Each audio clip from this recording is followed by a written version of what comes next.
හයි කොහමද ළමයි? ඔන්න ඉතින් කොච්චි වගාවක් දාන්න කියලා තමයි හිතන් ඉන්නේ 9 මිනිස්. මම තෝරගත්තා එතනට අපේ ගෙදරට පොඩ්ඩක් මෙහාවත් කියන අපේම වත්තේ පොඩි කොටසක්. මෙන්න මේ කොටස තමයි මම ඉතින් දැන් සුද්ධ කරන්න හදන්නේ. සුද්ධ කරන්න කියන්නේ මේ කෙහෙල් පඳුරු වැඩි මේවා ටිකක් ගල්ලවලා ආවට පොඩ්ඩක් උදුළු ගාලා එහෙම ගන්න යන්නේ මේ හිරු එළිය පොඩ්ඩක් වැටෙන්න ඕන නිසා ලොකුවට විදම් කරනවා නම් නෙවෙයි හදන්න හිතන් ඉන්නේ. මොකද විදම් කරන්න එහෙම විදියකුත් නැහැ. මොකද අපි මුලින්ම දෙයක් පටන් ගද්දී ඉතින් ලොකුවට කරන්න බෑනේ. මොනවා හරි කරලා තමයි ඉතින් එකෙන් ගාණක් හොයාගෙන තමයි ඉතින් ලොකුවට කරනවා නම් කරන්න වෙන්නේ. ඔය පේන්නේ ඉතින් අපේ ගෙදර තමයි. බලමු ඉතින් මේ ටික සුද්ධ කරලා අපි පොඩ්ඩක් ලස්සන්ට පිළිවෙලට එයිද කියලා පොඩ්ඩක් බලමු. ඔන්න ඉතින් යාළුවනේ කේල් ගස්වල පඳුරු ටික නම් ගෙලෙව්වා. ඒ වගේම රොඩුව නම්මනම් තියෙනවා එකතු කරලා ගිනි තියලා තියෙන්නේ. ලස්සන දුම දාන්න. තව පොට්ටක් තියෙනවා ඉතින් සුද්ධ කරන්න. මේ තියෙන්නේ ඒව තමයි ඉතින් පොඩි කෑල්ලක් පැල 100ක් වගේ තමයි මම මේ කොටසේ හිටවන්න හිතන් ඉන්නේ. ආයි පැල ඉතුරුනොත් එහෙම මේ තව තනක් සුද්ධ කරලා ගන්න ඕනේ. මම අර කලින්ම දැම්මා දැන් මාසයක් එකමාරට කලින් මගේ පැල තවානගෙන ඒ පැල තියේ සමහරට 100ට වැඩිය තියේ. ඒ ටික තමයි හිටවන්න හිතන් ඉන්නේ. ඔන්න ඉතින් මේ පොල් ගහ අස්සේ තිබ්බේ අර පොල් එලි වගේක් දාලා තිබ්බනේ. ඒ පොල් එලි ඇතුලෙන් බලද්දි ගොළු බල්ලෝ ඉන්නවා දැක්කා. මේ ඉන්නේ. මේ හැමතැනම ඒක සුද්ධ කරලා ගත්තට පස්සේ තමයි මේ ගොළු බෙල්ලෝ ඉන්නවා දැක්කේ අම්බානට. මුන් ඉතින් ඉද්දී වගාවක් කරන්න ටිකක් ඉතින් බයයි. ඉතින් ඒ හින්දා මේ පේන්නේ නැද්ද ඔයාලට මේ අස්සේ හිටන් ඉන්නවා. දැන් මේ පොල් එලි ටික කොහාට හරි ගිහලා දාලා ගිනි තියන්න ඕන. ගොළු බෙල්ලෝ නම් ගිනි තියන්නේ නැහැ. ඉතින් අයින් කරලා දානවා. මේ පොල්ලේ ළඟ තියාගන්න හොඳ නෑ. ගොළු බෙල්ලෝ ඇවිල්ලා පැල කන්න ගත්තොත් එහෙම ඒ හින්දා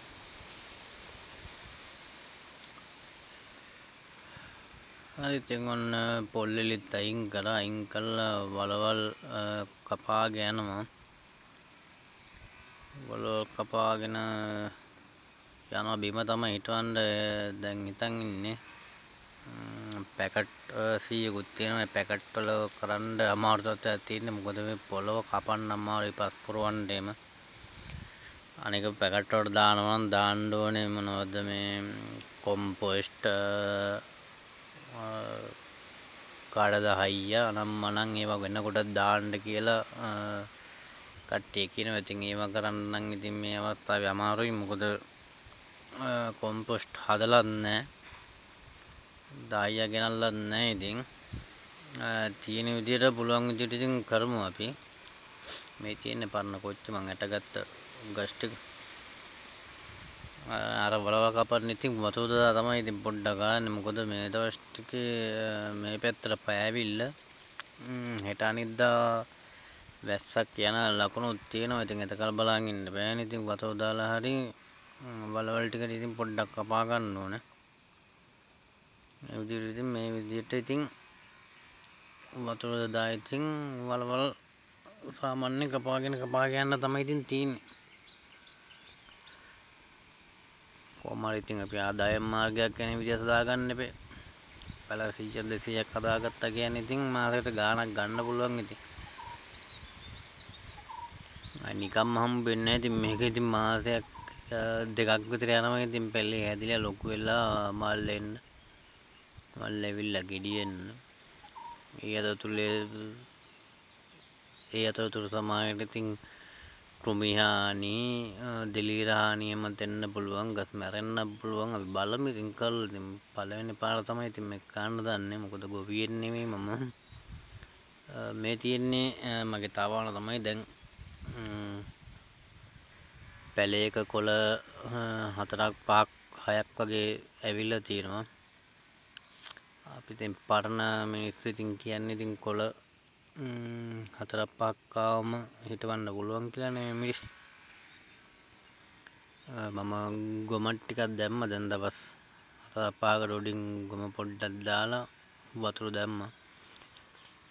තවාන දැම්මට පස්සේ ඉතින් හැමදාම කරන්න ඕන වැඩේ තමයි ඉතින් උදේට වතුර ටිකක් දාන්න ඕනේ.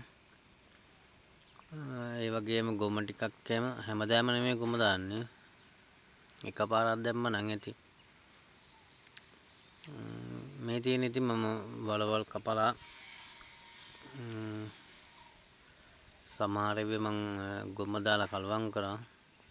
ලස්සනට තියෙනවා මෙතන වලවල් කැපිලා තියෙන්නේ 70ක් විතර. දැන් මේ ටික ඉතුරු ටිකෙත් ගොම දාලා ලස්සනට වල හදා ගන්න ඕනේ. ගොම විතරයි ඉතින් මං දාන්නේ. ඒක බෑග් එකක මං පස් පොරවලක් තියෙනවා. මේ තියෙන්නේ මං ගෙනාපු ගොම ටික. ඒක හරියට පේන්නේ නැතුව ඇති. මොකද ෆෝන් එකේ ඉච්චර කැමරා ක්වොලිටි නෑ. මේ තියෙන්නේ ගොම දාලා කලවම් කරලා වල ඉතින් ලස්සනට හදලා තියෙන්නේ. මේ පේලිය මං හදලා තියෙන්නේ ඊට පස්සේ තමයි මතක් වුණේ වීඩියෝ එකක් ගන්න ඕනේ කියලා. මං එක වලක් පෙන්නන්නම් ඔයාලට මං හදාගන්න විදිය. මේ මං කියන විදිහටම ඔයාලා බැලුවක් ගොවිතැන් කරන්න ඉන්න ඕන නම් මේ විදිහටම හදන්න යන්න එපා. ඉතින් ඔයාලා පුළුවන් විදිහට හදාගන්න. මේ මට පුළුවන් විදිහට මම මේ කරන්නේ. එම රොඩු ටික එහෙම අයින් කරලා කොළ එහෙම අයින් කරලා කැට තියෙනවා ලොකු කැට තියෙනවා නම් ඒව ඉතින් කුඩු කරගන්න. කුඩු කරලා ඉවරලා ඉතින් මුල් ටික එහෙම මුල් එහෙම තියෙනවා නම් ඒව අයින් කරලා දාගන්න තියෙන්නේ ඉතින්. වලවල් ඉතින් ආයේ එකක් දෙකක් නෙවෙයි ඉතින්. ඔක්කොම හදන්නත් ඕනේ. අද හිටවන්න කියලා තමයි ඉතින් හිතන් ඉන්නේ. ඔන්න ඔහම සුද්ධ කරලා හොඳට කුඩු කරලා ගල් කැට එහෙම තියෙනවා නම් අයින් කරගන්න. ඊට පස්සේ ගොම ටිකක් ගොම අහුරක් වගේ අරගෙන මේ වලට ඉතින් දානවා. ඔන්න ඔහම උඩින් දාලා ඉවර වෙලා කලවම් කරගන්න ඕනේ. අර පසුත් එක්ක මම ලස්සනට කලවම් කරලා යම් මදි කියලා හිතෙනවා නම් ගොම ටිකක් මදි වගේ හිතෙනවා නම් තව පොඩ්ඩක් ගෙන් උඩින් දාගන්න. තියෙන ගොම ටික දාලා ඉතින් කරගන්නත් එපා. ඉතින් මං ඔයාලට ඉතින්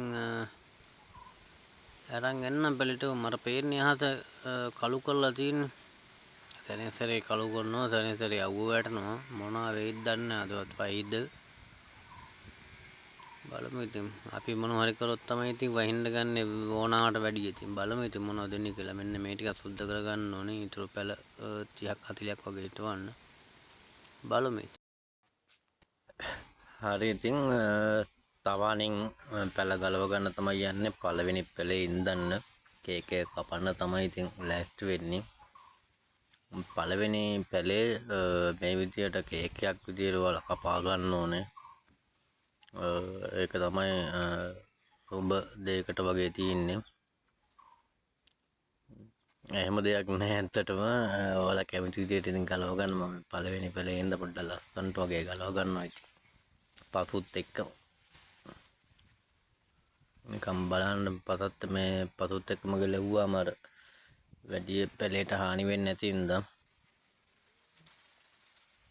අනිත් පැල නම් වම ගලවන්න බෑ. මොකද ඒක ගොඩට තියෙන හින්දා. හරි පළවෙනි වලේ අපි ඉඳමු. ඔක්කොටම වතුර දාලා වලවල් වලට හදලා තින්නේ.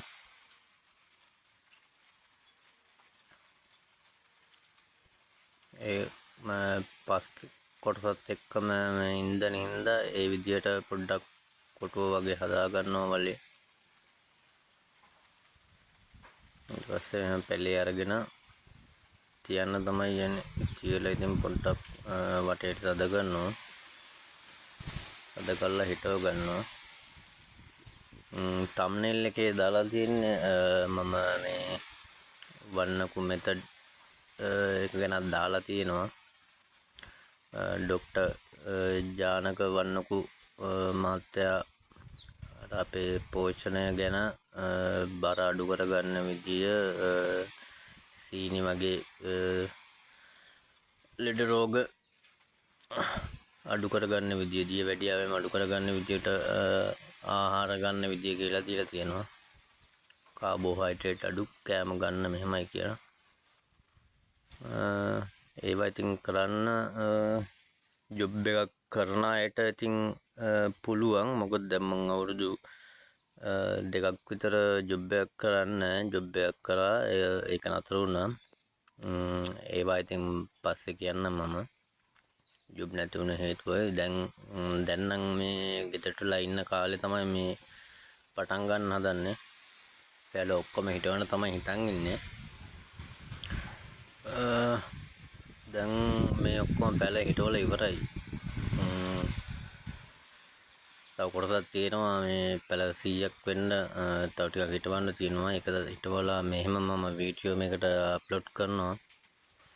මේ මං කී හිටියේ ඉතින් අර වන්නකු මෙතඩ් එක අනුගමනය කරනවා නම් ඉතින් ඔයාලට ආදායම් මාර්ගයක් තියෙන්න ඕනේ. දැන් නම් ඉතින් මගේ ආදායම් මාර්ගය මම හදාගන්නේ මේවා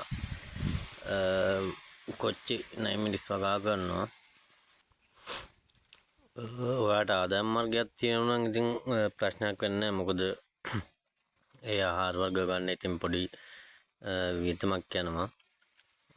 ඒ නිසා වන්නකු මෙතඩ් ඔයාලා අනුගමනය කරනවා නම් ඉතින් මුලින්ම ආදායම් මාර්ග ඊට අමතරව ඒ තියෙන ආහාර වර්ග ඔයාලටම සකසා ගන්න පුළුවන් දේවල් තියෙනවනේ. අන්න ඒවා පොඩ්ඩක් ඉතින් ඔයාලා සකසා ගන්න බලන්න. මොකද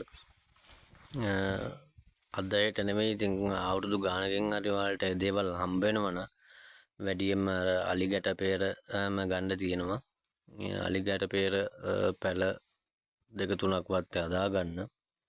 ගස් ලොකු වෙලා කවදා හරි එයිනේ ඔයාලගේ ළමයින්ට හරි. එතකොට ඒව අනුගමනය කරන්න පුළුවන්. මොකද මේ මෙතඩ් එක මේ අද හෙටට විතරක් නෙමෙයි දිගටම වළංගු වෙන්න ඉඩ තියෙයි. මොකද අපි කරන බත් ප්‍රමාණය වැඩි. ඒ හින්දා අපිට ලෙඩ රෝග හැදෙනවා. ඒ නිසා අපි ඒ ගැන ඉතින් තීරණයක් ගන්න ඕනේ. මාසයක් දෙකක් මේ මෙතඩ් එක අනුගමනය කරලා අපි බලන්න ඕනේ මේකෙන් හොඳ දෙයක් වෙනවද නැද්ද, අතුරු ආබාධ එනවද කියලා අපි බලලා ඉදිරියට මරයි යන්න ඕනේ. මම මේ මෙතඩ් එක අනුගමනය කරන්න තමයි හදන්නේ. මුලින්ම ඉතින් එකපාරටම පටන් ගන්න බෑ. ඒ අලිගට පෙර හදනවා වගේම ඔයාලා ඉතින් පොඩි කුකුළු කූඩුවක් හදාගෙන කුකුල්ලු දෙන්නෙක් 3 දෙනෙක් වගේ දාගන්න. කුකුල්ලුම නෙමෙයි කිකිලියොත් දාගන්න ඕනේ. බිත්තර ගන්න ඕන. එතකොට බිත්තරත් අපිට ලබා ගන්න පුළුවන්. වැඩියෙන් කුකුළු දැම්මොත් ඉතින් ඒ බිත්තර වැඩි ප්‍රමාණයක් ඉතින් ඔයාලට විකුණලා හරි ආදායම් මාර්ගයක් විදියට ඒක හදාගෙන ඒ වගේම ආයෙත් ගන්නත් පුළුවන්. අනිත් දේවල් නම් ඉතින් මස් මාළු අනම්ම නම් ඉතින් අපිට ගන්න වෙනවා. ඒව ගන්නද ඉතින් අපිට ආදායම් මාර්ගයක් තියෙන්න ඕනේ. ජොබ් කරන අයට අවුලක් නැහැ. වැඩියෙන්ම මම දැන් ජොබ් එකට යන්න නැති හේතුව තමයි මේ ඔය මම මේ නයිමිලිස් පාච්චිය දාලා මාසයක් විතර යන්න කලින් අම්මට අංශභාග රෝගය හැදුනා. දැන් අම්මව බලා ගන්නත් ඕනේ. ගෙදර ඉන්නේ අම්මයි මායි තාත්තයි විතරයි. පවුලේ ඉන්නවා තව අයියා කෙනෙක් ඉන්නවා. එයා බැඳලා වෙනම ඉන්නේ.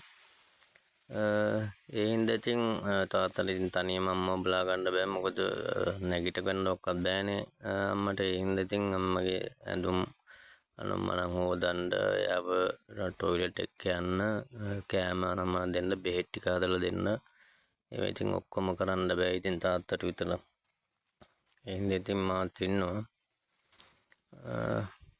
නයිමිලිස් හදන්න ඉතින් ගත්ත සල්ලි ටිකක් තියෙනවා. ගත්ත කියන්නේ මම එකතු කරපු සල්ලි ටිකක් තියෙනවා. ඒ ටිකෙන් තමයි ඉතින් ඒ විදම් බලාගන්නේ. ඒ විදම් ඉතින් ඉවර වෙන දවසකුත් තියෙනවනේ. ඉතින් ඒ වෙද්දි ඉතින් ආදායම් මාර්ගයක් තව තියෙන්න ඕනේ තමයි මේ පටන් ගත්තේ. ඒකයි මගේ ආසාව තමයි ඉතින් YouTube channel එකක් කරන එක. ඒක අදිගේ පටන් ගත්ත එකක් නෙමෙයි. 2019 ඉඳන් පටන් ගත්තා. මේ එක channel එකක් විතරයි. ඉතින් අනිත් channel ඔක්කොම ඉතින් මේ කරා. ඉතින් හරි ගියේ නෑ. ඉතින් බලමු එක හීනියක් තමයි ඉතින් channel එකක් කරන එක. බයිනෑස් ට්‍රේඩින් කරා. ඒකෙන් සල්ලි ටිකක් හම්බුණා. ඒ සල්ලි වලින් තමයි ඉතින් මේ මේවට ඉතින් වියදම් බලාගත්ත ජොබ් එක නැති අවුරුදු දෙකහමාර බලමු ඉතින් මේ ඒවා ඔක්කොම කරලා වන්නකු මෙතඩ් එකත් අනුගමනය කරනවා ඉස්සරහට. ඒවා එකින් එකට වීඩියෝ මම එවනවා. 9 මිනිස් වගාව ගැන ඉතින් මම වීඩියෝ දාන්නම් ඒ අතරතුර පුළුවන් විදියට. අපි පොඩ්ඩක් අනුගමනය කරලා බලමු. ඉතින් ඔයාලා වන්නකු මෙතඩ් එකට එහෙම කැමති නම් මගේ channel එක subscribe කරලා තියාගන්න. එතකොට මම දාද්දි වීඩියෝ වලට බලා ගන්න පුළුවන්. ඔයාලට ඒ විදියට ඕනනම් අනුගමනය කරන්න පුළුවන්. බලමු ඉස්සරහට හොඳ දෙයක් වෙයිද කියලා. එහෙනම් මේ වීඩියෝ එකෙන් නතර කරන්නම් මම මේ විදියට. ඔයාලට සුබ දවසක්.